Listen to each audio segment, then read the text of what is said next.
Hello বন্ধুরা, আসসালামু আলাইকুম। স্বাগতম জানাচ্ছি আমার চ্যানেলে। তো আজকে আমি ঝটপট একদম দারুণ মজার একটু রেসিপি নিয়ে এসেছি। এটা টিফিন রেসিপি এবং ব্রেকফাস্ট রেসিপিও বন্ধুরা। রেসিপিটি আপনারা স্ন্যাক্স হিসেবেও ব্যবহার করতে পারেন। তো এখন আমি তৈরির পদ্ধতিটা দেখিয়ে দিচ্ছি। তো এখানে আমি একটা বাটি নিয়ে নিয়েছি। তো আপনারা যতটা পরিমাণ তৈরি করবেন সেই পরিমাণ আপনাকে ডিম নিতে হবে। তো আমি এখানে অল্প হবে, অর্থাৎ সর্বোচ্চ 3টা ডিম নিলেই চলবে। তো আমি এখানে যেহেতু পরিমাণে একটু কম তৈরি করব, সেজন্য আমি এখানে দেখুন একটা ডিম আমি নিয়ে নিয়েছি। তো এখন আমি এর ভেতরে দিয়ে নেব স্বাদ অনুযায়ী লবণ। দেখুন আমার পরিমাপটা তো আমার কাছে রয়েছে, তো সেই অনুযায়ী আমি লবণটা দিচ্ছি। আপনারা লবণটা চাইলে বারবার দিয়ে নেবেন, একবারে দিলে যদি বেশি হয়ে যায়। তো তারপরে আমি এখানে দিয়ে নিচ্ছি শুকনো মরিচ ফ্লেক্স করে নেওয়া, আর এখানে দিয়ে নিচ্ছি গোলমরিচ। আমি এখানে সাদা গোলমরিচটা ব্যবহার করছি।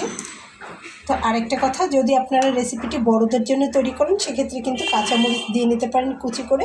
তো আমার যেহেতু বাচ্চারা রয়েছে তার জন্য আমি অন্য কোনো মরিচ কিন্তু এখানে আর ব্যবহার করব না, স্কিপ করে গেলাম কাঁচামরিচটা।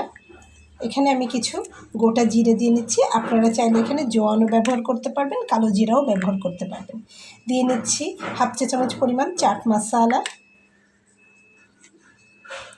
এবং এখানে দিয়ে নিচ্ছি ধনিয়ার গুঁড়া, দিয়ে নিচ্ছি একটু জিরার গুঁড়া।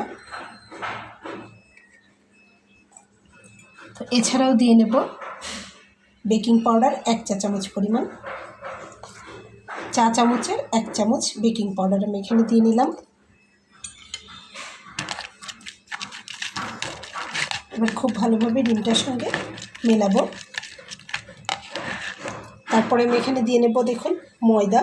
এখানে আমি ময়দা নিয়ে আসছি, অল্প অল্প করে ময়দা। আটা দিয়েও কিন্তু তৈরি করা যাবে, তবে ময়দা দিয়ে ভালো মুচমুচে হবে।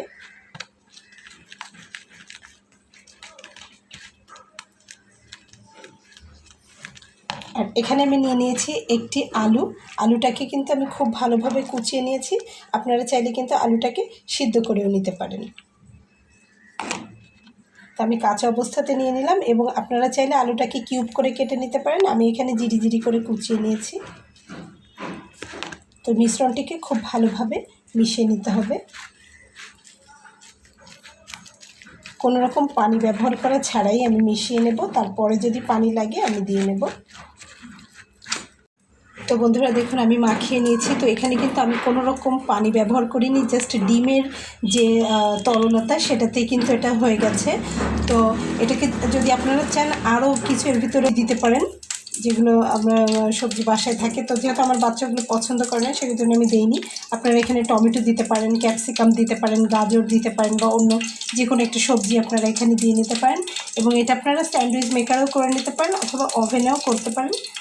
তো আমি এখানে একটু ওয়েট করছি 10 মিনিটের মতো, যে আলু থেকে পানিটা ছেড়ে দিলে আর কত নরম হয়। এটাতে কিন্তু খুব বেশি নরম করা যাবে না, প্রয়োজনে আমি আরও একটু ময়দা দিয়ে নেব, সেজন্য আমি ওয়েট করছি।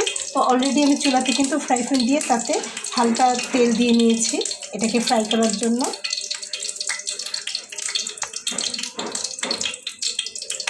তো এর যে টেক্সচার সেটা কিন্তু খুব পাতলা হলে হবে না, আমি যেভাবে গলে নিয়েছি দেখুন এরকম করেই নিতে হবে।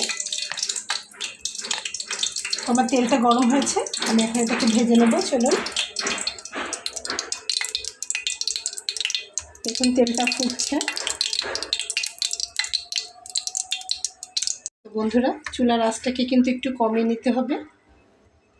আর এটাকে আপনারা যে কোনো শেপে কিন্তু ভেজে নিতে পারেন, লম্বাটে, গোল আকার, যে কোনো শেপে। চুলার আঁচটাকে প্রথমত একটু আমি কমিয়ে নিয়েছি, এবং আমি এখানে দিয়ে নিচ্ছি।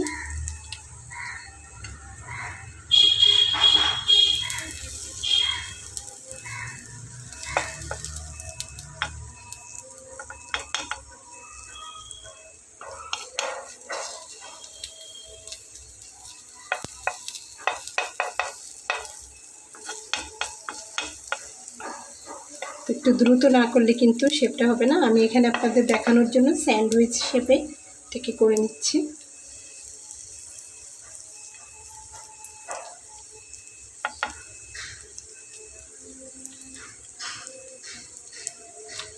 এবং দেখুন খুবই অল্প তেলে কিন্তু আমি এটাকে করছি।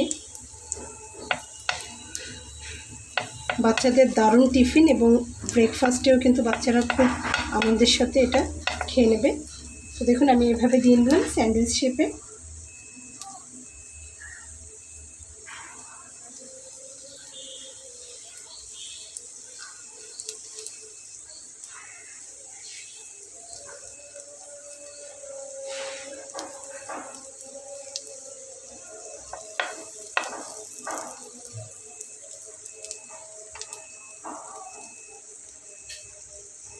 তো বন্ধুরা আমি একবার উল্টে দিয়েছি, যেহেতু আমি হাতে করে একটা শেপ দিয়েছি কোনো রকম হয়েছে। আপনারা যদি স্যান্ডউইচ মেকারে করেন একদম স্যান্ডউইচের শেপও হয়ে আসবে এবং খেতে তো দারুণ চমৎকার হবে যে কোনো উপায়ে আপনারা করলে।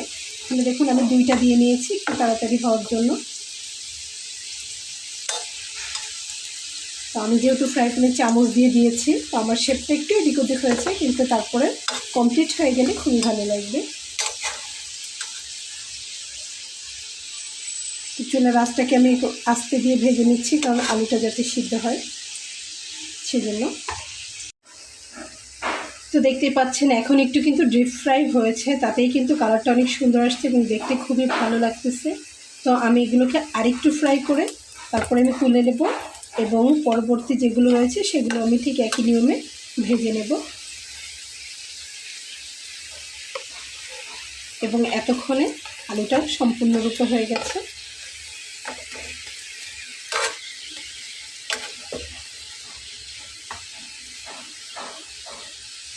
আমি আরেকটু ভেজে নিচ্ছি, এমনিতেই মুচমুচে হয়ে গেছে বোঝা যাচ্ছে।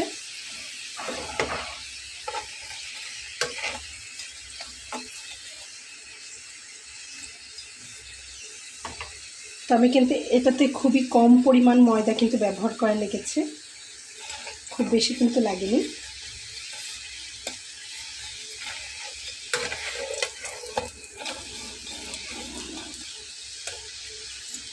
এবং তেলও সামান্য লাগছে। তো আমি এখন তুলে নেব, তেলটাকে একটু ঝরিয়ে এভাবে খুন্তিটাকে আমি প্রেস করলাম, তাতে করে তেলটা ঝরে যাবে।